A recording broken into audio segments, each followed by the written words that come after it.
This UFC 249 and Madden Mayhem edition of the Sports Gambling Podcast is presented by MyBookie.ag. The UFC is back this Thursday night with a $49 free play at MyBookie. Even better, use the promo code SGP and get up to $1,000 in bonus bets. That's MyBookie.ag, promo code SGP to play, win, and get paid.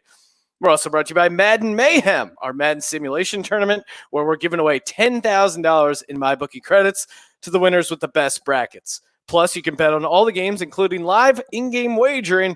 Get all the info at sportsgamblingpodcast.com/Madden, sportsgamblingpodcast.com/Madden. Finally, we're also brought to you by Ace Per Head. Ace is the leader in pay-per-head providers, and they make it super easy to start your own sportsbook. Plus, Ace is offering up to 6 weeks free over at aceperhead.com/SGP. That's aceperhead.com/SGP. Woo! Welcome, everyone, to the Sports Gambling Podcast. I'm Sean, stacking that money green with my partner in picks, Ryan, Real Money Kramer. What's happening, Kramer dog? Sup, homie? Nothing, man. Just Sorry, I didn't see you taking a sip there. I would have gone longer. No, normally you fill that little area there with some riffing, some talking. You just threw the sup on me, and that's all I had. I'm pulling a Michael Jordan here with just the glass of whiskey sitting right next to me. You know what it is? It's Tuesday, Sean. And you know what Tuesday is? Thirsty Tuesday. Tuesday is the longest. It's the point in the week where I'm furthest away from Madden Mayhem on both sides. All right, so I'm jonesing. It's been 2 full days since I've seen a game, and it's 2 full days till I'll see another game, Sean. But I'm excited to talk about it. Yeah, we're going to talk about Madden Mayhem, give out our picks here for week 2, and then return to the program. Rich Slaton giving you all the information you need for UFC 249. Of course, we go through all the picks there. Kramer, were you able to pull up the UFC music? Well, I went to go hit one that I thought it was the UFC music. It is not. Because it wasn't. It's got to be in front of my face somewhere. There's only so many things on this soundboard, and yet it's so hard. No, to find. You need to reload, add it in from the playlist. Yeah. Oh, well, Jesus Christ. I'm certainly not prepared then. All right. Well, you can try and figure that out. And while you do, Kramer, just everyone remember, we're brought to you by MyBookie.ag, and they're doing a $49 free bet on UFC 249. It's pretty easy. You just make a $49 wager on Donald Cerrone versus Anthony Pettis. And if you win, hey, you win. If you lose, your $49 will be refunded as a credit. But again, go over to mybookie.ag. Use that promo code SGP. Get up to $1,000 in bonus bets. And it's the exclusive home to Madden Mayhem, all the Madden Mayhem spreads, all the UFC spreads we're going to be giving out later with Rich, all courtesy of our good pals over at mybookie.ag. Kramer, before we get into Madden Mayhem, of course, Last Dance, been watching it, been loving it. Michael Jordan versus the world is just awesome. I love how petty he is. I love how he's just it's like he wants to kill everyone, no survivors. That's what's really makes him so fun to watch as a competitor. And then the gambling stuff comes in finally in episode 6, and it's hilarious just seeing him throw quarters to see who gets the quarter closest to the wall with this albino security guard. I don't know what's going on with him. Light. That wasn't a white guy with a Jerry curl? Maybe it was. Maybe it was just a white guy with a Jerry curl. Albino vibes to me. There was something going on with that dude. But and it was great when Ahmad Rashad finally got him for the sit down, and they're asking Jordan, do you have a gambling problem? He's like, nah, man. If I had a gambling problem, my wife would be starving, my kids would be starving. He's like, I don't have a gambling problem. I have a competitiveness problem, which I want to get that on a t-shirt. And next time my wife asks if I have a gambling problem, quick side note, went on a heater over at the MyBookie.ag blackjack table, red hot. So I'm going to use that as my next excuse. Sean, you called it out because when they were tossing quarters, it reminded me of an all time. If they were making a documentary about Ryan Real Money Kramer, there certainly would be a chapter about a certain high school soccer trip out to the great state of Oregon to play some of the best teams on the West Coast. Well, you got a bunch of dudes who are all very much into gambling and playing cards, and some rich kids on the teams. I remember we fleeced one of the rich kids for like $500. Had to go to his parents to ask us for the money. For some reason, that story of watching Michael Jordan just be like, "Yo, my 1 versus your 4." I'm like, "Oh my god, dude, he's got it. He's got that. He's got that gene so hard." And frankly, when I love that he wanted to go on record, but it's crazy to me that Ahmad Rashad, no one said, "Hey, dude, you look like a cokehead right now." I should have brought a prop for the show. I forgot we were doing video, Sean, but he's like, no, I got a problem. I ain't got a problem. I'm here, aren't I? Everyone's healthy. What's wrong? Come on. It's like Jesus, man. Like, fucking relax. He did have Ashy Larry vibes from like the World Series of Dice, where he's like, "Come on, man, I just need one more hand of blackjack." Oh, dude, it was so great. He's like, "No, fuck everyone." Yeah, so what? I paid this slim guy $57,000, dude, and that was so great when the courtroom sketch of Slim, his trial, they decided to add his golf clubs into the courtroom sketch. Oh man. And he must be just so, I think he must be decent enough at golf that he thinks he can win all this money. But oh man, you got to give it up for Jordan. And there's elements of this where I'm like, wow, like I'm immediately like, "Yeah, man, I've been saying LeBron's better than Jordan. That's very hot takey. I'm totally wrong." And then I'm like, wait a second.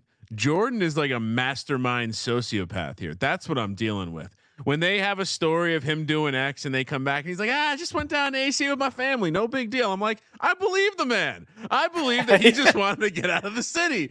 But in reality, I'm also that guy that knows he was looking to go play some $100 Let It Ride because he was down 20K. You know what I mean? Like, that dude is a junkie. And he's a junkie of the best kind. He's a junkie with the bottomless pit of money. So, and the willingness to be like, "You know what, little squirmy bitch, I'm not paying you. Good luck collecting." For those who've never been, you don't just casually go to Atlantic City. It's an event. It's a choice you make. You're not just like, I'll go down to Atlantic City. It's like, no, you go there for a mission, and the only mission is gambling. It's not like Vegas where, you go for the ambiance and the shows and the dinners. It's like, no, you go just for degenerate level activities. But yeah, I mean, I'm sure our boy Michael Jordan would be getting in. If he's not throwing quarters against the wall, he'd be getting into some of this Madden Mayhem. Kramer, just straight domination. Jordan would be proud. I'm 6-2 against the spread, betting you heads up, and even better, you threw in you started chasing, and I got a second half in that crazy Vikings game where they almost it was like Vikings Bears, right? Where I bet the team total late, and the 2-point conversion almost to end the game gets them to 25, but then the Bears and Trubisky drive down and kick a game-winning field goal. So I don't know. We have to look at the simulation. If it's making, Sean, let's just recap. Let's go do a quick rapid fire recap. Sure. Roll. All right. I'll blow through these. Chiefs 41-31. The spread against the Chargers. Chargers were catching 10.5. That was a crazy ending because the Chiefs, they could have let the clock run out. Instead, they kick a 61-yard field goal, which is insane. You were on the wrong side of this one. But that's all right. It's all right. But Herbert played well. And if you're looking ahead, the Chiefs defense is a real issue. I mean, Herbert played well in defeat. He slung it three. I remember Colby Dan not happy with the start, slung it 4 touchdowns, 370 yards. But in the end, it wasn't enough because he was going against Patrick Mahomes, who, oh, by the way, threw for 385 yards. Vegas, the Vegas Raiders 34, Broncos 30. Now this line that we actually ended betting, it closed at 1.5. We picked it on the podcast at 4.5. It's graded as a win for me because I don't know, because I got your $50. But interesting game. Broncos Raiders back and forth, close game. AFC West battle. I don't think the Raiders have a shot against the Chiefs, but we'll get to that. Kramer, what was your take? The Raiders, there's something going on there. Nelson Aguilar, a fresh start out there. Yeah, he looked decent. He absolutely. I mean, if you want to talk about, and by the way, I'm going to tout my own work, Sean, because I put in the effort. You should go check it out. I've been having fun with them.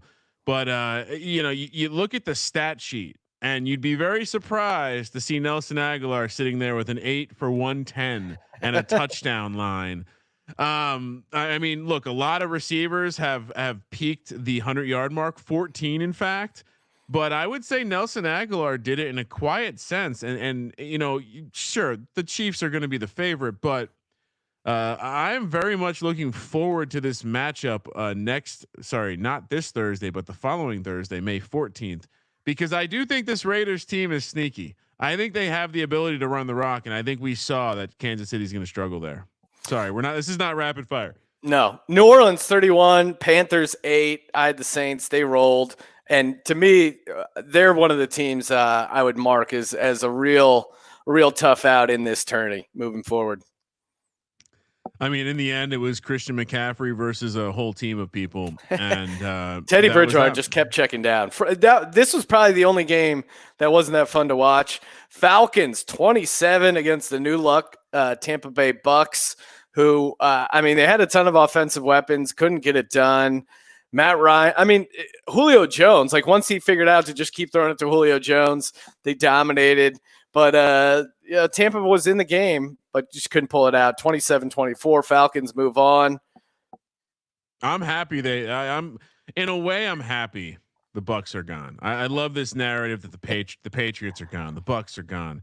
But this Friday night in general, 2 games that we saw go under, the only 2 unders we saw all weekend. Yeah, overs again been strong. Gotta wonder if it was because of the Flashback Friday throwback unis. They were playing more of a throwback brand of CPU football, Sean. That's probably what happened there. But yeah, it was weird. They just insisted on sticking to the running game, even though they had Evans, Godwin, and Gronk. Speaking of the Patriots, they lost 16-38. Dolphins won. They were 4-point dogs in New England, won outright. Tua had a pretty solid game there. Didn't start off great, but really had a good second half. And New England's offense, Brian Hoyer just couldn't get it going. Yeah, Tua 28. Again, when we watch this game, remember the Patriots are up 3-0. It's like, all right, well, Tua's not doing much. This Patriots defense always shuts people down in Sims. And then Tua just absolutely caught fire. 28 of 36, 358 yards, 4 touchdowns, no interceptions. Absolutely stellar debut. Not much to talk about. Patriots just no offense. And I will say this, another shocking stat from the first weekend of Madden Mayhem, Sean. 67% of teams with a 100-yard rusher won their game. Am I being crafty with numbers, or am I giving you a trend to look for? Matt Breida, 144 yards, quite impressive. Correlation or causation? Welcome to UAB, friend of the program. He had a great stat as well. That 67% of the teams who win the kickoff receive first end up winning their games. So another and of course you can hop in on that live wager and chase that trend at mybookie.ag. Bills at home. They won 45-30. This was almost another loss for you, Kramer, because I had the Jets. The Jets were up 30-28 on their own. I think 15. Sam Darnold just needs to get a couple first downs, run the clock out, and they were catching 6.5. No, he fumbles. Bills pick it up, almost take it to the house, get a quick touchdown, then another touchdown. It just kind of fell apart there at the end for the Jets. It was a moment, and it's the absolute moment. And the reason I took the Bills to be representing the AFC in the Super Bowl was because Josh Allen is the ultimate Kramer FML quarterback. And he got me back. It was an exciting battle. He had just a stellar day, 5 touchdowns through the air, not a ton of yardage, but who gives a shit? Ran for like almost 80 yards. This dude is electric. Was this the game of the weekend? Yeah, it was pretty good. I don't know. I mean, you maybe give it to that Bears Vikings game too. That was pretty exciting in the end. And I'd say that Falcons Bucks 27-24, and it was just so interesting to see Brady in a different color jersey and all those weapons in Atlanta being able to win outright. So there was a number of pretty good games. But yeah, it's certainly up there. Packers 31-17 to the Lions. Covered the 8.5-point spread. I had the Packers. Got off to a slow start there. Detroit had a defensive touchdown, but eventually Aaron Rodgers, Devontae Adams, just too much there for the Lions. Yeah, I mean, if I'm not mistaken, I believe the Lions were up 14-3 in this game. They ended up giving up 31-17 is the final. Not much to talk about. I was a little disappointed. The Lions had opportunities, I think, to exploit matchups, and they didn't. And at the end of the day, Aaron Rodgers, Devontae Adams, Aaron Rodgers, Allen Lazard are just going to be really, really hard to stop. I mean, the running game didn't even contribute. Yeah, and their defense is kind of quietly solid. I thought, I don't know. I mean, Detroit only had one offensive touchdown, and their offense certainly isn't amazing, but yeah, I think Green Bay and New Orleans, two best teams I think so far. Chicago last game 28-25, winning outright in Minnesota, and we kind of hit on the crazy finish there where Minnesota was down, didn't really have a chance, drove down. Captain Kirk got the touchdown and the 2-point to tie it up at 25, but oh no, look out. Mitch Vick, aka the Truth, Mitchell Trubisky, drove down and they got a game-winning field goal, got the win, moved on. I don't think this Bears team is going to be around for a while. Yeah, here's the thing: they play defense, and they have a quarterback that can run around a little bit, and they have weapons around him. I actually think this is going to be a strangely intriguing matchup. I don't know if I would choose to be on the Pack or the Bears, but interesting to see. The late games seem to be the more electric matchup every night of the first weekend. Of course, Sean, we have another 8 games left in the first round. Oh, hell yeah, man. We're going to be previewing them in a couple minutes. Before we do, real quick, by the numbers, Sean, I wanted to recap how we are so far. Odd, even, Sean, right down the middle. We are not seeing any sort of D-Gen madness. I still think odd is sharp. Skew. The one overs that's still going on. Essentially Thursday, Saturday, Sunday, all the games went over. Friday, the games went under. It's 6-2. Dogs against the spread 4-4. Dogs straight up 3-5. Like, things are very down the middle. Home teams are 5-3 against the spread. Things are right down the middle. Sean, I even gave out a winning teaser. Things are all sorts of scrambled. That's the only thing. That's the only thing you got right there, huh? I also wanted to take a look because we had been talking all weekend long about how it seemed like the scoring patterns skewed to the second and fourth, much like in real life. So I wanted to see how bad was that skew. Sean, you wouldn't believe it. The first quarter, on average, averaging all the teams are averaging only 4.1 points in the first quarter, as compared to 9.6 in the second and 9.3 in the fourth. So yeah, we'll see if my bookie adjusts it. But that first half or first quarter under, I think they've been setting a lot of those first quarter unders at -9.5. I mean, that seems pretty solid. Yeah, I mean, you blended over 16 teams, and you're looking at 8.2 total points, and that skews even lower for the home teams, down to 3.1 points in the first quarter. So, the data kind of backs up. We're going to see more scoring in the second and fourth. We're going to see slightly more scoring in the second half, about a point on average, and we're also going to see the home team scoring more than the away team so far. Granted, small sample size, Sean, but we are seeing about 4.5 points of difference here, and the average points 57. So they're gonna have to start juicing these totals up a little bit, I think, or we're just seeing some edge case games. Sean, yes, let's take a look over at the we're literally like we're 46 hours as we record right now, maybe 44 hours away from starting. I can't wait. Opening game, Sean, and you wouldn't believe it. All of these games already up Yeah, and that's awesome. available over at mybookie.ag as well. Sean, the futures. You want to get involved? I don't know if you some of the. I mean, Brady and the Bucks were a favorite almost at 8-1. They are out. We are seeing prices adjust all over the place. Now, with Brady and the Bucks, I know a lot of people had Tampa Bay winning, maybe even make a little bit of noise there in their brackets. Of course, you can check out the leaderboard. I think we still have like 8 perfect brackets, but sportsgamblingpodcast.com/Madden. That's where you can check your bracket, check out the leaderboard. But yeah, it's still early to start to really see where people are at, but a couple of people off to a great start for sure. And let's get to these games, Sean. And by the way, last thing about the brackets, we've been told there will be an additional bracket contest when we get down to 16 teams, Sean. And we are in top secret discussions to potentially offer some squares pools for the games. Hell yeah.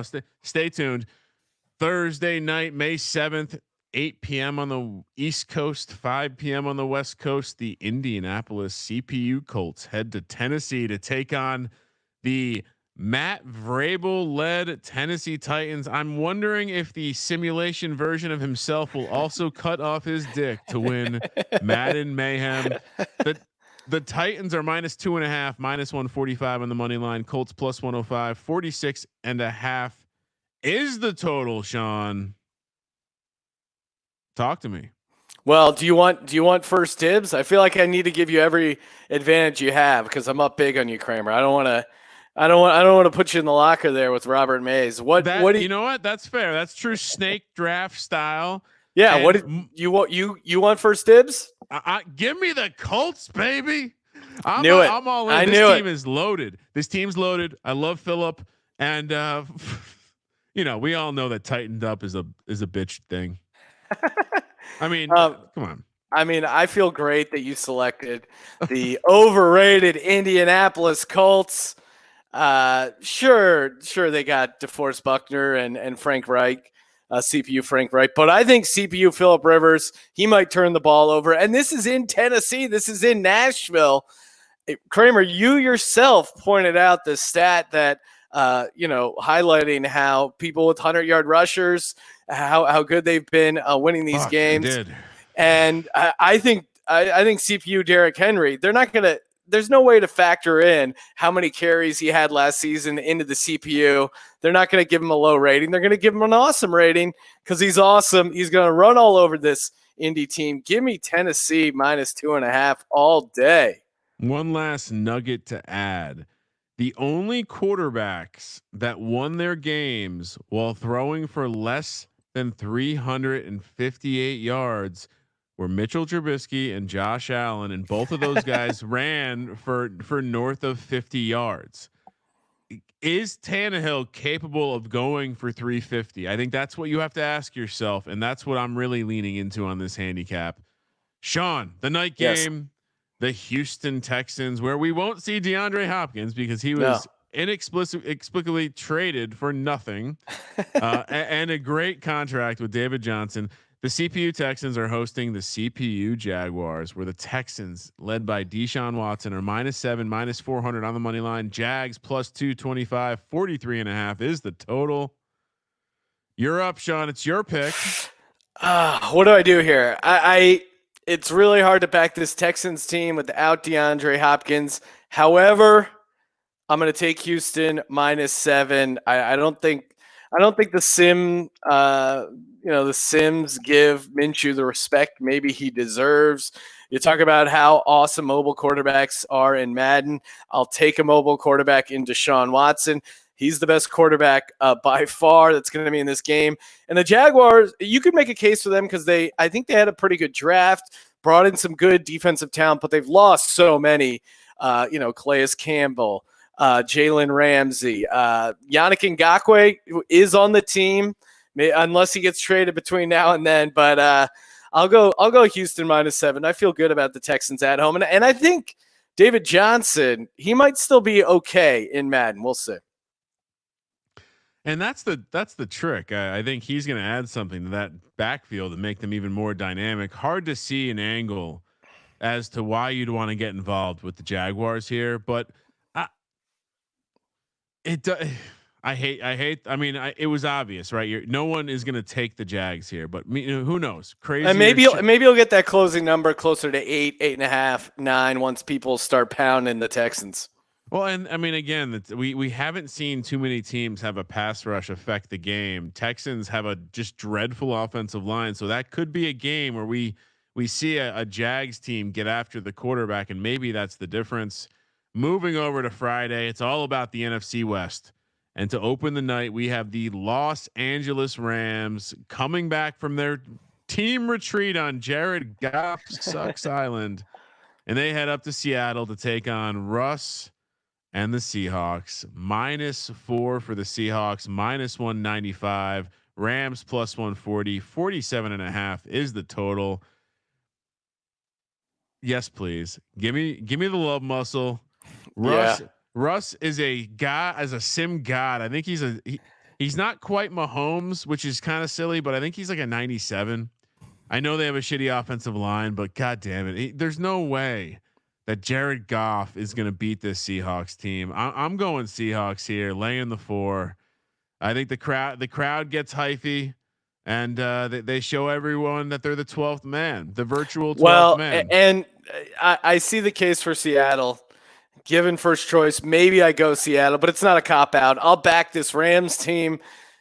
We saw this though. This Rams team, even like last year when they were outmatched, they went up there and they played a super tight, good game. For whatever reason, these games are always super close between Seattle and St. Louis. Even when Seattle and St. Louis, because I was thinking all the way back to when they were Jeff Fisher and the St. Louis Rams. This Rams Seattle game, even when they had just Jeff Fisher and it was Goff's rookie year, they always play each other super tight. I think this is going to be a field goal game, and I think the spread will matter. And I'll happily take the Rams +4.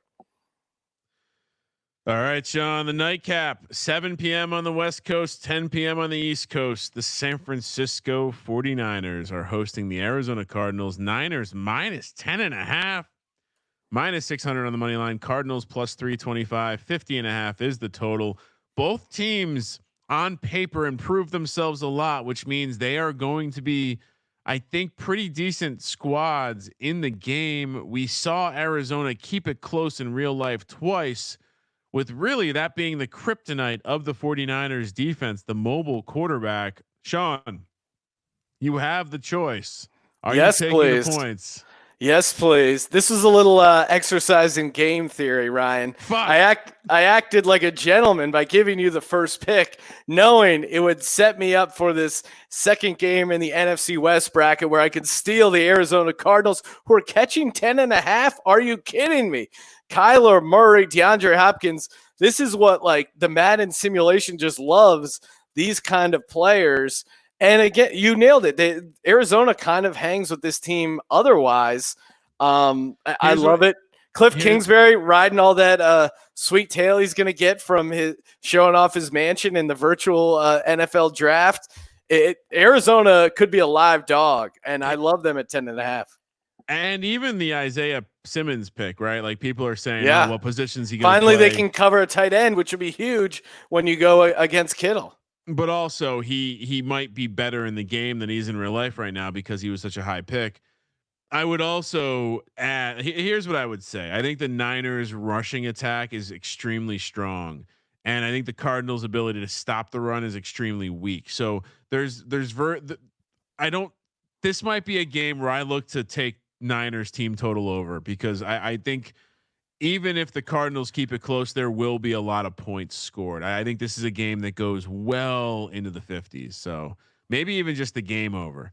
Sean, yes. NFC East, Saturday night, overlapping with UFC. This is going to be, what a night this is going to be. Now 2-screen experience. You get your Madden Mayhem, your UFC 249. I got to figure out how we're going to hook this up. We might have to change our sitting arrangement so we can look at the big TV wall. Sean, we have the Redskins headed. Joe Theismann's Redskins, by the way. Check that out. Hit that subscribe button. Scroll Great interview down a little bit. You'll see that we interviewed Joe Theismann. We even talked to him about calling virtual Madden games and being uncensored. Eagles are hosting the Redskins. Eagles are -7.5, -450 on the money line. Redskins +250. 46.5 is the total. Let's go, baby. Let's Sean, go. do I have first pick here? No, because I'm going to take the Eagles and you're going to take the Giants in the next game. Hold on. I'm going to take the Philadelphia Eagles. Nope. Because no way. Jalen Hurts may be starting, and we like the mobile court. No, I'm just kidding. No, of course I'm not taking the Eagles. Give me the Redskins. Oh, they're pretty bad. This could be taking candy from a baby. Well, I think if you're a Redskins sim backer, you're hanging your hat on the idea that Chase Young, they give him a good rating, he gets some pressure against the Eagles. But again, they have a healthy Deshaun Jackson. You saw what he did in that opening game of last year.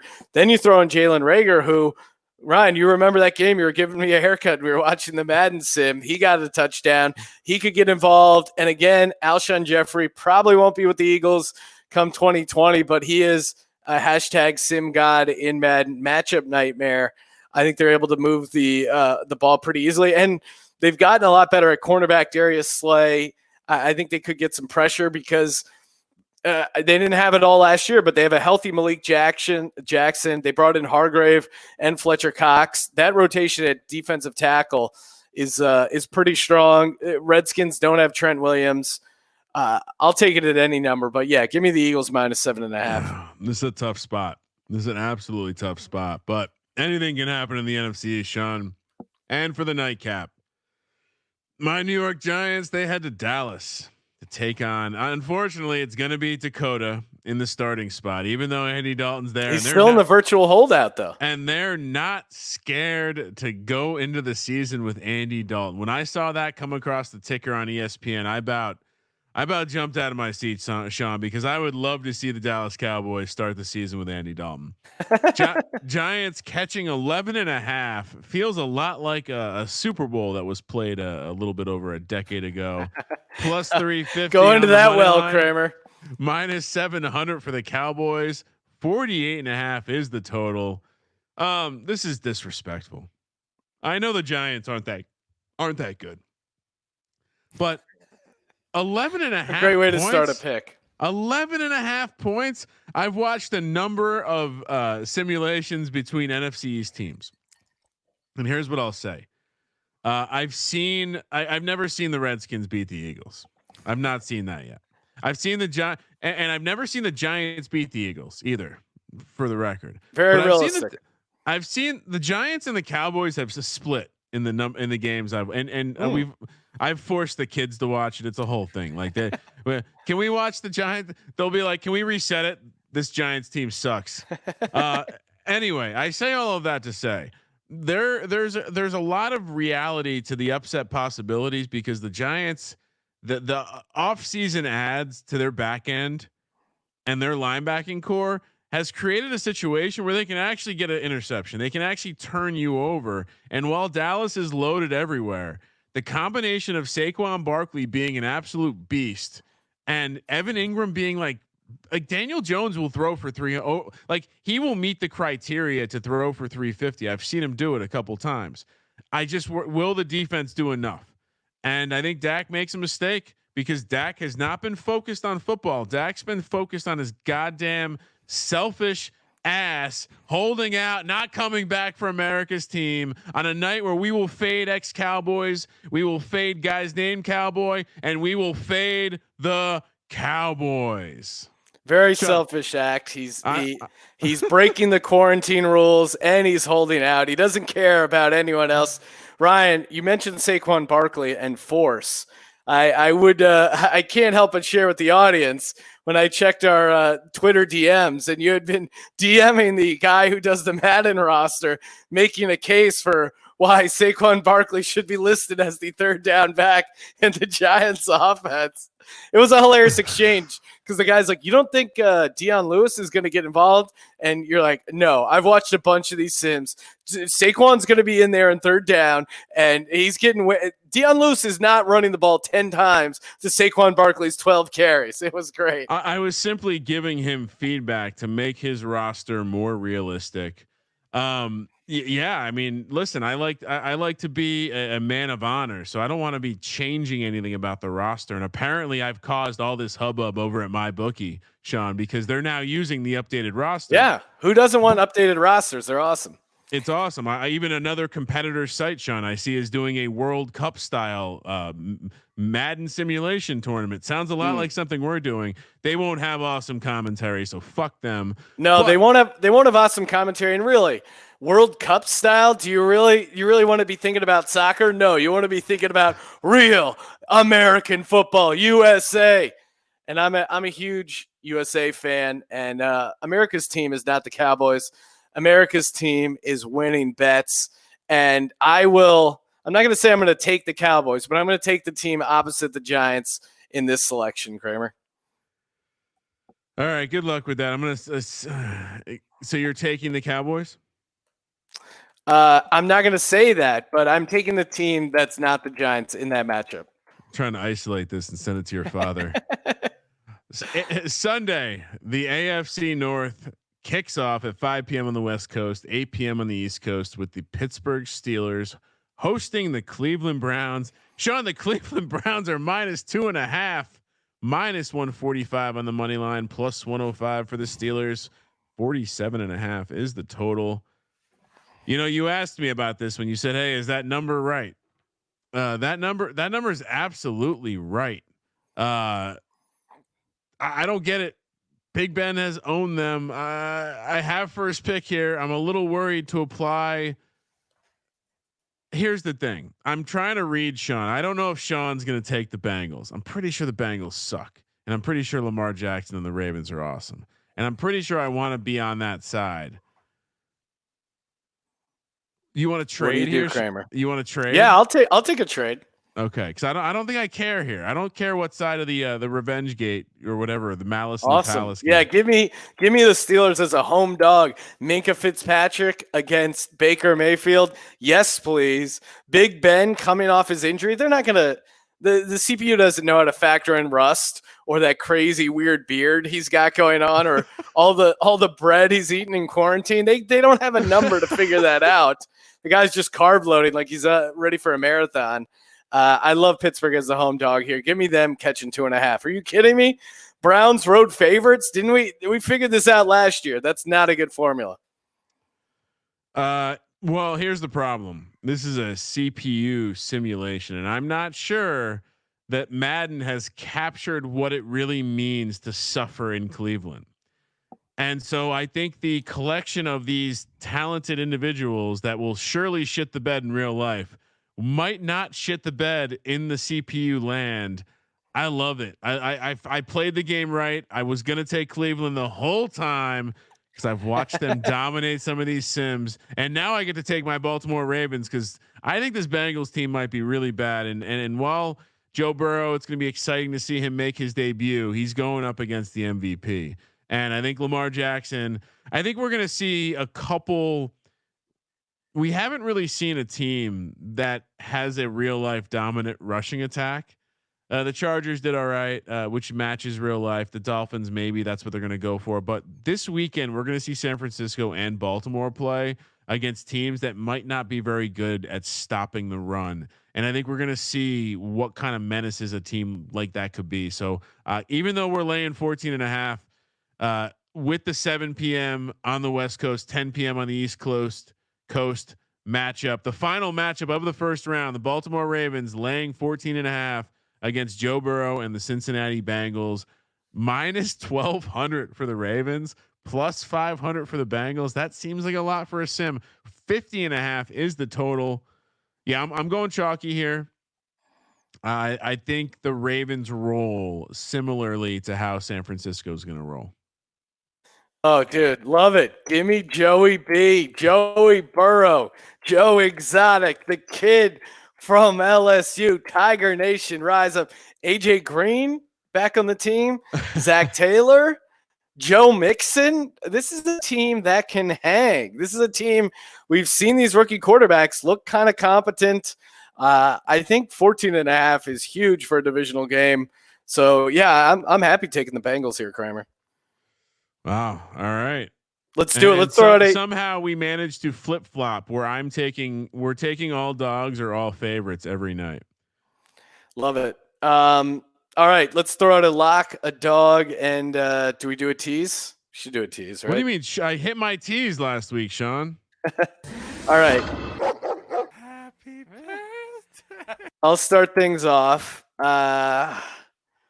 Do I dare throw the lock on the Philadelphia Eagles? Do it, bro. Yeah, fuck it. It's CPU world. Give me the Eagles -7.5, and then for my dog, there's a couple live dogs I got in the kennel. I'll make things interesting. Give me the Arizona Cardinals upset alert +320. Let's go, baby. And for my tease, I'll take Pittsburgh up to 8.5. That's value there. That's just easy all day. I'll take Houston down to 1. Again, great value. And then I'll do Rams up to 10. Kramer? I'm going backwards. For my tease, Houston -1, Philly -1. Hey, wait, you're taking my tease. I'm not taking your tease. Houston -1, Philly -1.5, and Indy up to 8.5. Oh, that's a good one. For my dog, give me. Oh wait, hold on. Where's that? Daniel Jones, Saquon Barkley, and Evan Ingram walk down into Big D and all over the city of Dallas +350. Kramer, yes. Side bet. Do you want to take a side bet for 1 unit over under Daniel Jones interceptions? What are you setting the number at? Well, I've watched The Sims. I think I'll give you even money at over 1.5. You want over 1.5 interceptions? Yeah, or no turnovers. Over 1.5 turnovers for Daniel Jones. I'll take 1 unit. I'll do it at 2. No, come on. If you're gonna make it turnovers, it has to be 2. No, come on. It's a bad bet even for interceptions, dude. I'll think about it. I'll get a desperate Kramer day of. I know how to play the market. Well, so let's take a look back at that future. We'll save it for the broadcast. Oh, I haven't given out my lock yet. Oh, okay. And for my lock, give me the Seattle Seahawks. That spread's too small. Yeah, you're CPU right. Russell Wilson is just going to dominate. But what was I going to say, Sean? Let's take a quick minute to look at those futures, though, because I feel like we gave out some nice price teams last week. Some of those teams still have not played. One of the teams that has played, and I'm still noticing a price that just looks off. The Buffalo Bills are still 30. Sean, they're going to be favored against the Dolphins, and then they're down to 8 teams. Yeah, 1. That is tremendous value. And again, Josh Allen is that kind of quarterback that can take advantage of it. I think we gave out Packers 15-1. They certainly look like they can cruise. Now 10-1. Yeah. So definitely some value there.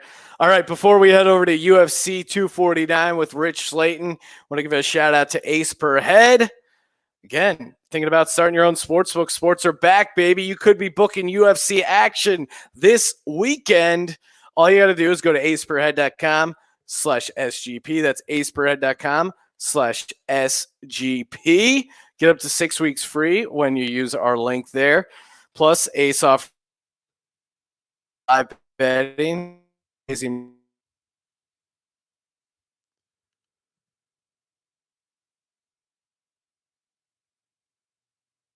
Go with that you want to use. Become a small business owner today. Shout out to the Small Business Association. aceperhead.com/SGP for up to 6 weeks. That's aceperhead.com /SGP. Joining us on the line, stand-up comedian, MMA expert, and esports broadcaster, Rich Slaton. Rich, long time no talk. How you doing, man? I'm doing phenomenal. I'm glad that someone is keeping degenerates involved in community at this time. If there's a time we really need to come together and throw our money at bad bets, this is a time to do it, and we can all do it together. Yeah, I mean, it's first off, it's awesome that we have real, actual humans playing a sport. And before we started the podcast, you were even saying this card they're putting together for UFC 249. It kind of is a dream scenario. What are you most excited about UFC 249? It's just if you follow the sport for a long time, it's just a card of bangers. Like in fact, one of the main card fights is probably the worst fight on there, and it's just because Dana White is trying to promote a guy who should lose his job anyway. We'll talk about that later. But the rest of this is all just a series of bangers, like the star power on this. You don't have the big like superstars for the general public, but this is if you're a fight fan, you're gonna get your meal ticket punched on this one for sure.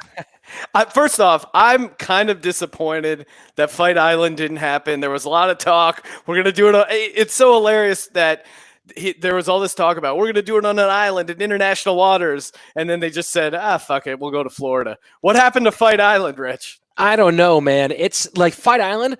This whole thing would have been worth it. And I mean, all the lost money, all the death, all of it would have been worth it for a thing called Fight Island to actually happen. That's the line that I'm taking. If a thing that stupid needed this to happen, then I'm 100% like, dude, pandemic every 5 years.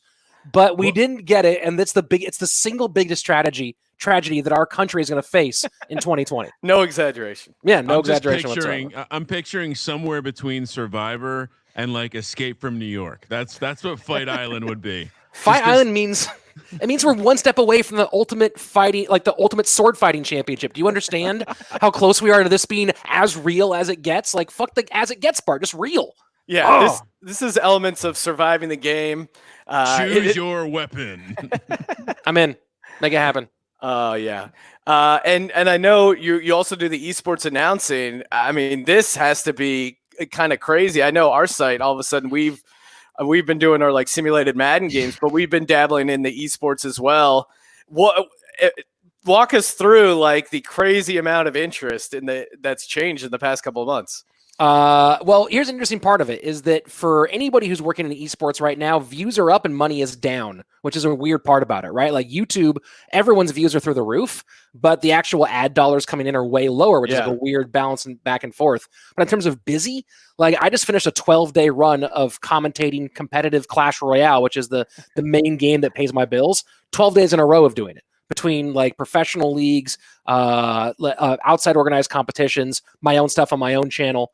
I did a University of Kentucky had their Hoops at Home event, which is a 2K tournament that who ended up winning it? Who's like the main guy for UK?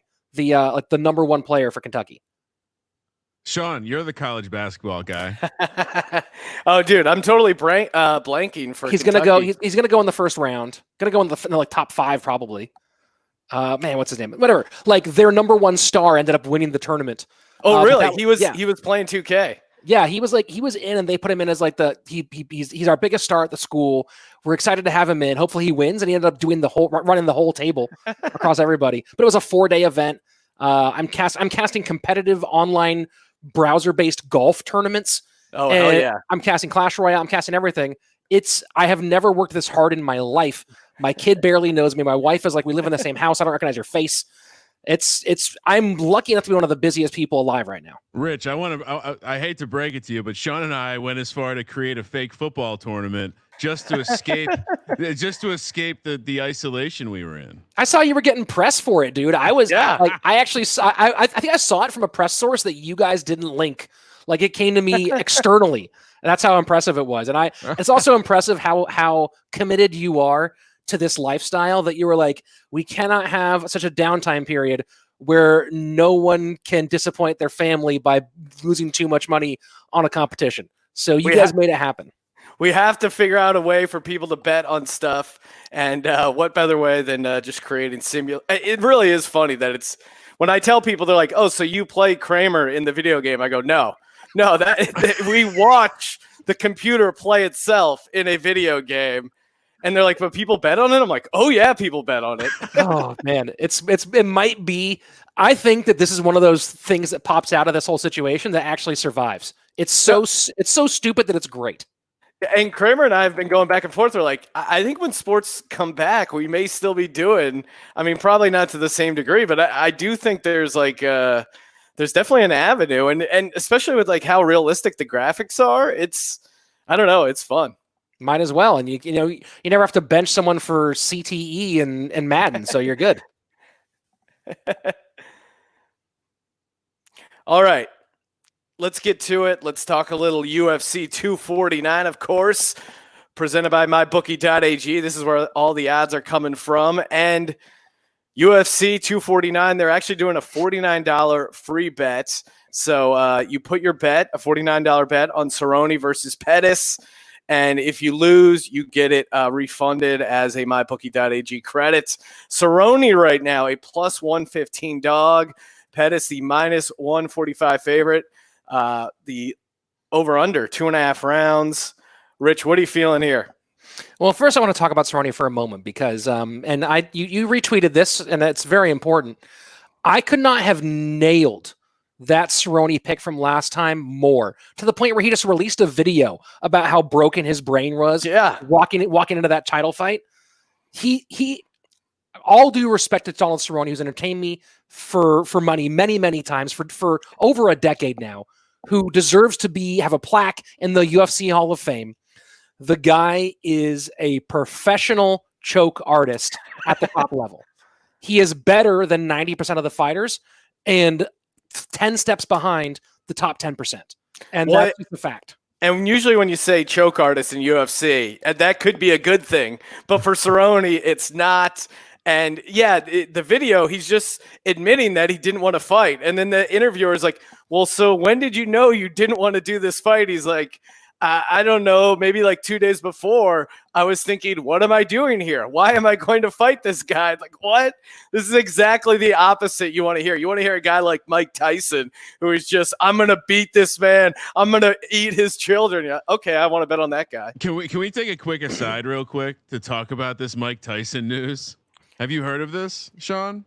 I know he's like put out a bunch of videos where he looks super in shape, and people are like, is he going to try and make a run? What's the actual news? Apparently there's some sort of like promotional charity fight thing possibly happening, a series of fights maybe. Rich, do you know anything about this? I don't know, other than the video of him with Rafael Cordero, who is one of the great MMA striking coaches of all time.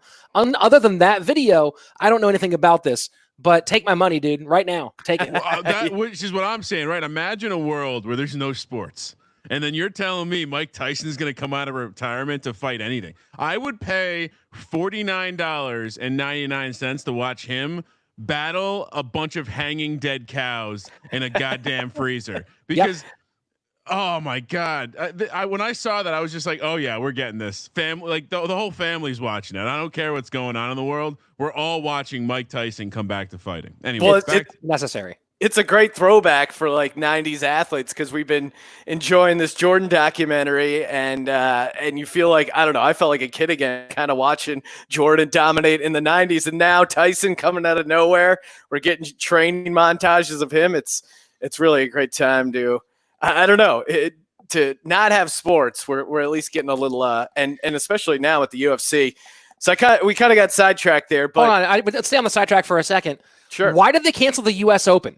Of any sport that can be played with no audience and that is like safe for this situation, tennis is like the sport. You need two people on a court at once. You get make them fetch their own balls, get the ball boys out of there, make the ball boys wear gloves or something like that. I don't know. Yeah. It seems like the U.S. Open, like if they just said, hey, you know what, we're going to do it now, it would be the only thing anyone will watch on television. You know what I read for that, actually, that the U.S. Open had pandemic insurance.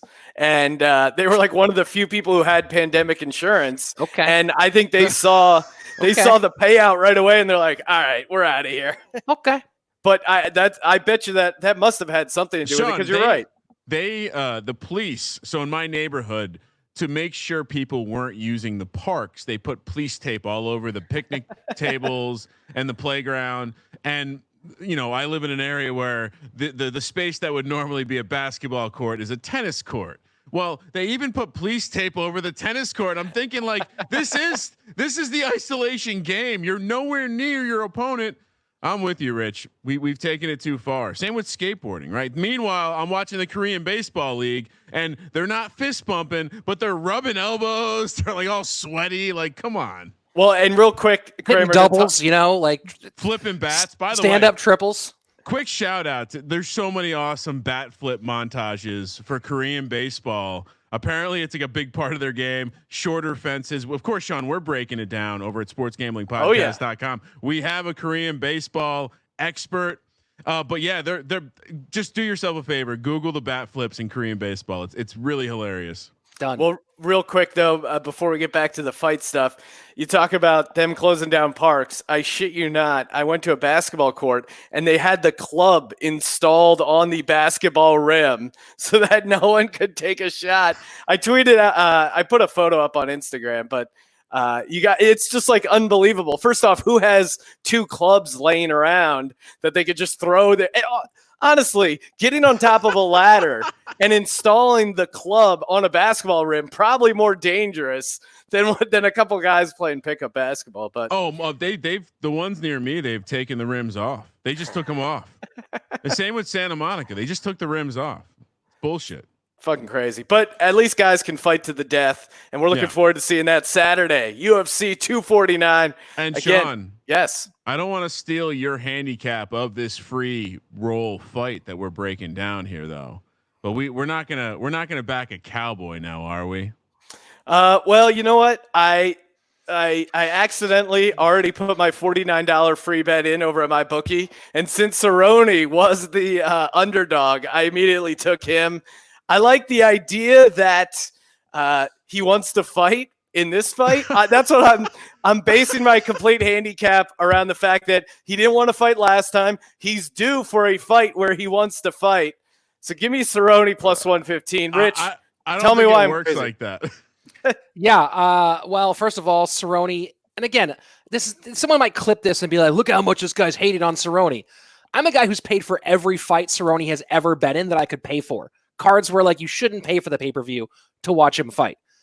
But he's 37 years old. He's on a 3-fight losing streak. I don't know if his mind recovers right now. Maybe it does. Maybe it doesn't. And look, if there's a guy he can do it against, it's Pettis, who also doesn't look great right now either.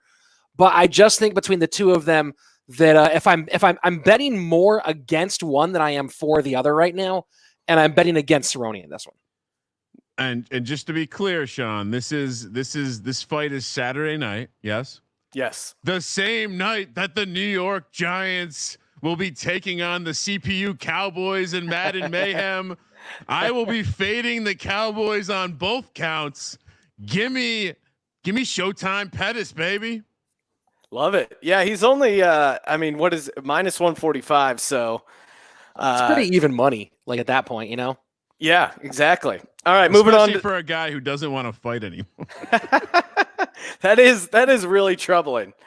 Moving on to the next fight. I think this is the first fight of the actual pay-per-view portion. Yep. Yorgan De Castro squares off against Greg Hardy. Greg Hardy minus 207 favorite. De Castro, the dog, plus 167. Correct me if I'm wrong, Rich, but this is former Dallas Cowboy Greg Hardy, correct? Wasn't he in the NFL? Yes, it is. It is right. Former Dallas Cowboy Greg Hardy. And that's all I need to hear. That Greg Hardy was a huge piece of shit. I'm going against him at plus 160. Rich, are you on board? Or he's a minus 200 favorite. What are you seeing here in this one? To all your listeners, there are few chances in this world when you get to bet and be a good person at the same time. And in this fight on Saturday, a former defensive end for the Cowboys and convicted woman beater will be getting a paycheck for professionally competing in athletics for some reason again. Any god that you worship will thank you for betting against this man and putting your faith in the idea that he should go back to humping a forklift like he should have been doing from the very beginning. Now, you might say, hey, Rich, the odds favor Greg Hardy. And they do. They're right. He's a better athlete. He's bigger. Sure. Absolutely. And if he fights smart, he should win. He's got an 80-inch reach. His opponent is 6'1". He can keep him on the outside. Absolutely. But I'll tell you this about DeCastro. If he gets inside on you, chops down that leg a bunch with that nasty right kick that he sits on, and on the inside clips you with that right hand where he gets power inside of a phone booth, Hardy can go to sleep. And I am praying for all that is good in this world that happens. So you have a chance right now to take, I believe, a plus 190, a little bonus, by putting that prop bet for by KO for DeCastro. Ooh. And not just making a bit of money, but also pleasing all that is good in this world at the same time.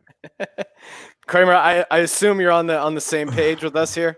I mean, it's almost like I'm some sort of scheduling genius to have had the NFC East night for Madden Mayhem fall on the same night as an actual UFC sporting events with guys named Cowboys, with former Cowboys. Sean, look, this guy once threw a woman onto a pile of guns. It wasn't that this wasn't like your standard run of the mill domestic abuse. He threw someone on a pile of guns. Step one, you shouldn't be throwing someone. Step two, you shouldn't have a pile of guns. You don't pile them. That's just bad gun care. You don't pile guns. You have a nice safe. All right. Like a gentleman. Anyway, are we distributing them somewhere? Of course I'm going to fade Hardy here. And not only that, but Rich, I'm feeling really smart because I went deep, Sean, and I prepped for this. And I was going to tell you to take Castro by TKO or KO. You should shop this though, Sean, because I know some places will offer inside the distance. Some places will offer KO, TKO. The prices fluctuate, but I've seen them as high as plus 240. Ooh.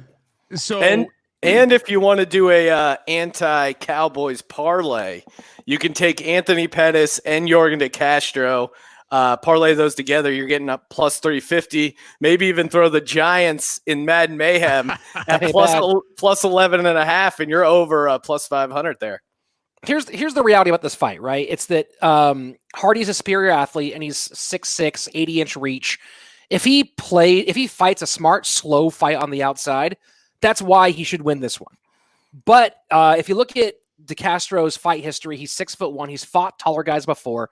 His fight against Ross Hilton, who in like a regional circuit fight, who by the way is an inferior fighter to Greg Hardy's inferior fight skills. But that guy's also big, lanky, tall with a long reach, and you can see the recipe there. The amount of power that DeCastro can generate on the inside. I mean, literally from here to here, knockout blows. It's insane. So if he can get inside, chop him with those leg kicks, and get that right hand, I think there is actually not just the ethical vote for DeCastro, but there is an actual path to victory here too. Love it. The two for right there. Next up, we got Jeremy Stevens squaring off against Calvin Kattar. Stevens, like plus 200 dog. Calvin Kattar, minus 250 favorite. Rich, I'll let you start this one off. What are you doing here? Little Heathen's a fun guy to watch. He always has been a fun guy to watch. He comes forward relentlessly. He wants to take your head off over and over again. And he's won some big fights. He even had a run where it looked like he might get a shot at taking a shot at gold at one point. But he's bad specifically at what Calvin Kattar does well, which is moving laterally. Calvin Kattar is exceptionally mobile. He gets side to side well. And Jeremy Heathen gets caught when he comes in. Or Jeremy Stevens, Little Heathen, gets caught when he comes in. And he's also not good at winning point fights, right? The majority of his losses, I think, 12 of 17 of his losses are by decision. And Cutter's a smarter fighter and a better fighter and better equipped to win that long point fight. The other half of it is that the majority of Stevens' wins are by knockout and KO, 19 of 28, I believe. And that's not something he's going to do to Cutter, in my opinion. Cutter's too elusive, too smart, and has only been finished once in 4 losses, and that was a submission loss. I think that at this point, the over 30 Jeremy Stevens, who's got like 45 fights somehow at 33 years old, I don't think he's fast enough in the 145-pound division to be as dangerous as he was 3, 4, 5 years ago when he was really hitting his best stride, his best run of fights for a long time. So in my opinion, I think Cutter takes the opportunity here, moves one rung up the ladder, and I think that what's the line again, Sean, on Cutter? Cutter is about a -250 favorite right now. Yeah, I think that's not bad, and I think that's actually pretty much right on the line. I might have liked him better at 220, but I don't hate him at 250. Kramer, what are you doing? I'll throw this out because I'm 100% with you here, but winning by decision, you can find anywhere from even money to plus 130. So maybe an alternative way to juice up that number and still fade little heathen. Stevens is hard to finish, dude. He really is hard to finish. So I mean, I wouldn't be betting on Cutter putting him down. He certainly can put him down, but anyway, this will kind of be maybe like a referendum on where Jeremy Stevens is career-wise moving forward. So yeah, I think the decision choice isn't bad. Stevens has a route to victory, which is low kicks. Cutter boxes in a stance that kind of leaves his front leg open. And Jeremy Stevens, I mean, if you saw what he did to Melendez, he can low kick you like crazy. But I just don't see it in this one. I think that Cutter -250 or even at the decision where it's almost even money is a good call. Yeah, I'll go with you there. I gotta throw a couple favorites. I usually, when in doubt, just go dog, but you made a great case there for Cutter, so I'm in there -250. But yeah, I like Kramer's idea. Maybe go decision there, get a little better price. Sean, you should listen to the people who know better. You know? Well, then you want to listen to my Madden Mayhem picks because I'm dominating you, Kramer. We bet every game against each other, and I'm 6-2 against Kramer right now. So I've the mybookie.ag account is flush with Kramer's cash right now. Next fight we got. This is going to be brutal. Jair Rosenstruck against Francis Ngannou. Ngannou, a -300 favorite against Rosenstruck, is a plus 240 dog. Where is he from? Somewhere in Norway? What's going on with that name, Rich? I actually know this is the only fighter on the main card who I don't know much about. So I don't know if Kramer has something better for me. Well, I can look that up while you're talking. Yeah, I don't know. If you don't got a lot on him, I'll take Rosenstruck at plus 240. Fuck it. He's a crazy dog. What's Francis right? What's the favorite at? Ngannou, he's a -300 favorite. I mean, look, the one thing that's kind of deceptive, and I'll say this about Rosenstruck's, I think that I actually don't know how to pronounce his name. About his record is you see KOs over Andre and Alistair in his last two fights. And that looks a lot better than it is. But keep that in mind that those are both late 2019 KOs over two guys who've had their chin shattered over the past. I'm kind of surprised that no one bid on this and gave the odds a little bit better for this one. He said it was -350 or -450 for Alistair or for Ngannou. Ngannou's down to -300. Down to -300. Yeah, I don't see a good reason not to take that. If you're going to do like a parlay of favorites, I don't see a reason not to take that.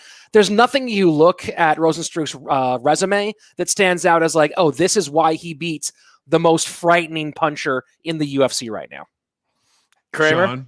Yes. Well, I'm going to teach our listening audience a little bit about the Republic of Suriname. Wait, what the hell is that? A Surinamian. What continent do you think this guy hails from? I'm not even going to. Yeah, just give me a continent. I'll give you one guess. Africa. Asia.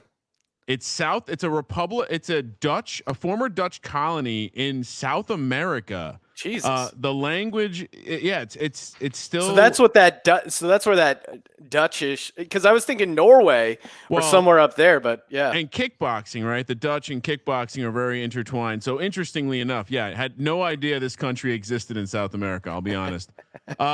You're right. There are times to take a stab at a dog, and there are times to just remain chalky. I think this is a situation just to stay chalky. And the extra chalky way to play this is just Ngannou in a knockout, which you can find for somewhere between -115 and 135. Next fight, we got Dominic Cruz, a +195 dog, squaring off against Henry Cejudo. Cejudo is a minus 235 favorite. Rich, which way you leaning here? Is this fight at 125 or at 135? Kramer, do you have that? I don't have it in front of me. I actually don't remember, and that actually does color my thought process on this one. It looks like this is at 125. Yeah, okay, 125. Yeah, confirmed. that firmly colors my thought on this one. Dominic Cruz is one of the greatest to ever do it. He's a magician. He's an artist. He's brilliant. In terms of lightweight fighting, that 130, longtime 135-pound champion. He's phenomenal, and he's also still fairly young. He's 34 years old, and people haven't seen him fight for a while after his loss to Cody Garbrandt, and he then went into the announcer's booth. This is where things start to get real, questionable with Dominic, right? Let's look at all the factors. And again, he's been out for 3 years, right? Yeah, hasn't fought since the end of 2016. 22-2, one of the greatest to ever do it. He's been out with lots and lots of injuries, and at this weight, being mobile and having injuries to your knees are two big problems. Cody Garbrandt made him look kind of silly, but also the thing that actually is interesting to me is the dropping down to 125. 135 is the weight where Dominic Cruz lives. That's a great weight for him. I don't like fighters dropping weight late in life. I don't like it. I think it's a bad move most of the time. And Henry Cejudo is phenomenal at 125. And he hits like a truck at 125. And he's fast enough to go against Dom. He's smart enough to go against Dom. And let's not forget, he's the guy who finished a man who might be considered, if you look at the overall resume and lifetime, easily a top 5 pound for pound of all time in Mighty Mouse. So you look at Henry Cejudo, and I just think between the power, the speed, the being healthy, the being fit, Dom's layoff, Dom coming down 10 pounds, all those different pieces, I think that the line is a little bit too close here, and that Cejudo, in my opinion, is a fairly easy pick in this one. It's very disrespectful that this is only mine. Sean, what does my bookie have? Yeah, minus 235. I'm over Cejudo here. This is the fight if you like another favorite, if you like Ngannou, for example, this is maybe what you parlay with it. Yeah, this is lock written all over it. Real quick side story about Cody Garbrandt. I wrote his episode of Ridiculousness, and he was a good guest. Just typical MMA guy, just wants to talk about fighting and stuff. And Rob Dyrdek, the host, is talking to him, and he's like, "Hey, did you ever have to get into a fight with someone in the street?" And he's like, "Yeah, it's actually a real funny story. It was Christmas Eve. I was with my nephew, and we went to a gas station, and this guy kept honking at me. And I just freaked out and beat the shit out of him in front of his family. It got real crazy. Anyway, and he was laughing, telling the story. And then the audience is just like, oh my God. But he was a great guest. And he had a great sense of humor. It was pretty fun. Wow, Sean. Great story. Yeah, he might have killed a guy in a gas station somewhere. No one's really sure about it, but now he talked about it. Television. And the show has crazy videos of car crashes and guys breaking their legs skateboarding, but for some reason this story just freaked the audience out. It was What's harder to sit through, those videos or that girl's laugh? Oh, Chanel. Well, there I gave you almost a little bit of a Chanel laugh there. It was beautiful. Final fight. This is the co-main event. Justin. No, this is the main event. Oh, sorry. I thought this was maybe I may have read that wrong. Main event of the evening. Tony Ferguson. No, Sean. I think the Cruz fight may technically be a co-main event with this one. Okay. Yes. Either way, Justin Gaethje plus 155 dog against Tony Ferguson. Tony Ferguson minus 190 favorite. Rich, what are you doing here besides correcting my pronunciation? This is interesting because this fight, in a lot of ways, in many ways, mirrors the earlier fight Jeremy Stephens and Calvin Cutter. In terms of its two fighters who I kind of view in somewhat similar ways. The only difference here is that first fight between Jeremy Stephens and Calvin Cutter is as a SoCal brawler against a cerebral fighter, and this fight is two complete maniacs. But Justin Gaethje is a forward-facing, go out on his shield, I'm going to swing for the fences, talented fighter, hard hitter, whose willingness to do whatever it takes to please the fans has derailed his career at this stage. On the other side of it is one of the most cursed fighters in the history of the sport, Tony Ferguson, who for I think the 5th time now has lost the fight against Khabib from being made, 4th or 5th time. Tony Ferguson might be the best guy who truly casual fans haven't heard of. He might be the best guy at 155 who's never held the belt specifically. And it's been injuries and missteps and times off and weird stuff for El Cucuy. He's creative. He's dangerous. He's way smarter than he seems because he seems like a crazy person, and he kind of is. But he's a smart, crazy person, and he's simply a better fighter, a longer fighter, and I believe in the end, a more well-built fighter for this division than Justin Gaethje. My pick here is that Tony Ferguson lets Gaethje do what he wants, which is go out on his shield somewhere in the 2nd or 3rd round. Kramer. Well, I was just gonna say, and he's from beautiful Oxnard, California. Tony Ferguson. Yeah, you definitely don't want to judge this book by its cover because you hear the name Tony Ferguson, you think you're breaking down some golf tournament or something. No, you're breaking down an absolute maniac. Another one that again, you could view this line as being a bit disrespectful. There are those that will say that Tony Ferguson invites a little bit of contact, so maybe that's concerning. But not surprisingly, Sean, I'm remaining chalky. It feels like I've been chalky for a couple months here, but I'm staying on the chalky side of this one.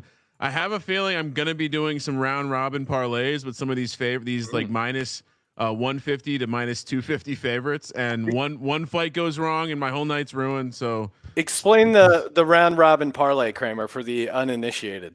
Well, let's just say you liked 3 fighters, and instead of just being a normal degenerate and betting a 3-fight parlay, you wanted to get a little more juice, and you said, you know what, I want to do a 3-teamer, but I also want to do all the combinations of 2-teamers you can do with that. That's a round robin. It's like a try box. Say you like 4 fighters, then it gets real fun because you got that 4-teamer, then you got 4 3-teamers, and then you got a shitload of anyway, you get the point. It's extra degen action, especially if hey, you've been jonesing to bet on something for the past couple months. That it's not video games on the screen. It's actual guys beating each other. I'm gonna go against the grain here with you guys. Our writer Jeff Fox, he did a picks post. He made a case for Gaethje. He thought he's got some decent wrestling that he doesn't use enough. He may use it here, and I'll take the plus 155. I'll go against the grain. I don't know, man. I mean, yeah, Gaethje has some good wrestling, but I think that really underestimates how good Ferguson's defensive wrestling is, how nasty. And I mean, like, nasty. You might break something. His jiu-jitsu is. He's super, super creative. Even though he's not that tall at 6 feet, he's long. He's like one of those weirdly shaped guys where his limbs are just like out there a whole bunch. And the one thing is, I'll tell you this one, is that of all the fights on this card, which there should be a ton of fun ones, this is the one where you're like, neither of these guys are going to be willing to let this one be a boring fight. They're not going to be like, well, it's empty in here. I guess it's kind of quieter. Let me take it easy. They're going to act like there are fans who might boo every single second of this fight. Now, Rich, we've heard some of these different leagues and stuff. They've talked about possibly like piping in virtual fans or CGIing fans or pumping in crowd noise. Does the UFC have any plans to do anything like that? Do you know? I have no idea. I mean, what do you do? Like, how do you carpet the room so there's no reverb? Like, it just sounds like well, like in Korean baseball, they have like cutouts of fans. Like I can imagine it is Florida. Maybe there's a guy with like a wife beater holding a Monster Energy drink with like a solid gold chain screaming out. It's Florida. They might just let them all in anyway at this point. You it. know, like they just say, screw it, let's go. I don't know, man. The fact this is happening is kind of crazy. Because there's only 3 people in the ring. I don't think it's. I mean, it's interesting. As far as talking about all these sports and contact, this is a weird one because it's a very high contact sport operated by a very small number of people. So it's kind of a weird 50-50 back and forth with it. My only real concern is how they're handling the officiants, because you can limit contact to like within different camps pretty easily. The question is like, how many officiants are they using to limit contact from fight 3 to fight 5? Yeah. That's the only really interesting question from the whole thing. But I don't know. I'm excited to see it. Color me wrong. You know, Hey, yeah. I want to see some people punch each other. I want to see someone throw a thing through a heart through a circle. I want to see a bunch of different crazy stuff happens, and this seems like it's going to work. I think Tony Ferguson is gonna beat the heck out of Justin Gaethje. It's going to be really fun to watch. I hope that Greg Hardy like breaks his ankle on the way to the ring and then still like fights because he thinks he should do it, and then breaks it again and gets punched in the face. And other than that, man, I'll have some somehow beers. ends up on a pile of guns. All right, let's Pile. let's throw out a lock and a dog. I'll kick things off here. My lock, I'm going to steal the obvious one and say Hudo at minus 235. And for my dog, I'll also go against Greg Hardy, Castro plus 165. Kramer, what do you lean in here? Lock and dog. I think for the lock, I'll throw out a parlay. So I'm not giving you a minus 235 favorite like Sean stacking the money green over there. I think you take that pick, you tie it to Tony Ferguson. That will be my lock. So I'm piggybacking on your lock, Sean. I'm just making it a little bit better for my dog. Yeah, fade Greg Hardy. Are you kidding me? That's the easiest dog I've had. I mean, that dog is going to run fast. It's going to eat. It's going to get me paid. And if you want to have some extra fun, parlay it with some Saturday night NFC East Madden Mayhem action. Yeah, it's gonna be a wild experience because we'll be calling the Madden Mayhem Madden games and then a side TV up going with the UFC fights, and of course you can stream Madden Mayhem on Twitch, Twitter, YouTube. So it's pretty easy to have a little side screen going while you're watching the UFC action. Rich, a lock and a dog. My lock is on the undercard. I think Vicente Luque is a much better fighter than Nico Price. I think it's a bad matchup for Price and a lot of different reasons. And at minus 275, I don't think those are bad numbers for a guy I think should win this fight 8 times out of 10 at least. And for my dog, yeah, go to Castro.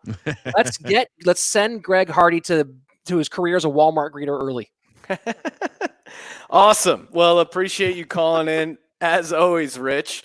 Make sure you give Rich a follow on Twitter at Rich Slaton. And where can people check you out there, Rich? Yeah, I mean, at Rich Slaton. Guys, I've given you so many good picks over the years. I mean, I've made, if you've listened to me, I've made you money. I've certainly made you money. So yeah, give me a little love. Follow me at Rich Slaton on all the social different things. And then if you're into Clash Royale for some reason and you're here as well, you can go to youtube.com/Rich Slaton. And I got a bunch of Clash Royale content. I'm the caster for the competitive professional Clash Royale league. So yeah, go check that out. youtube.com/Rich Slaton. Awesome. Sean, my favorite part about Rich coming on, when he agrees with me and disagrees with you. Thanks again, as always, for Rich calling into the podcast. Rate, review, subscribe. Come on, guys. We need some reviews. Where are the reviews at? Best review between now and the kickoff of Madden Mayhem gets a SGP t-shirt and an SGP face mask. We're getting in the mask game, Kramer. Just go to sportsgamblingpodcast.com/merch. But the best review between now and when DJ Madness kicks off, we'll get a t-shirt and a mask free of charge. And all the money we make off the mask, we're going to be donating to charity. So again, check that out. sportsgamblingpodcast.com/Madden for all the Madden Mayhem info. And again, subscribe, rate, review for the Sports Gambling Podcast. I'm Sean, stacking the money green, and he is Ryan. Stay tuned and follow us on Twitter at Gambling Podcast. I'm going to talk Sean into giving away a couple bucks for some touchdowns, I think, this weekend. Kramer, let it ride.